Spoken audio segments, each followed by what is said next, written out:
Hello guys, today I'm going to tell you about that Simon's cat token.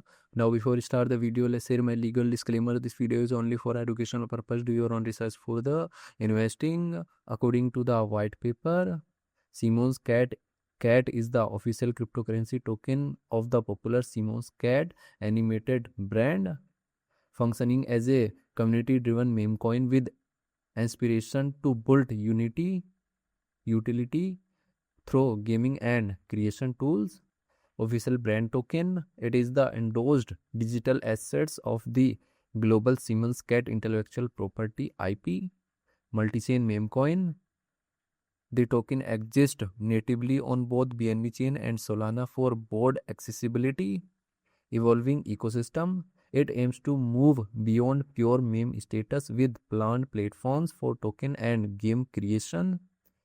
Simon's Cat project institution rating is 4.3 and this project audited by Ceretic.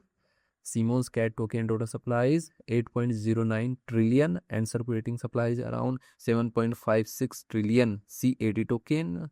C80 token is listed on popular centralized exchanges like Binance, OKX, Bybit, KuCoin and other exchanges.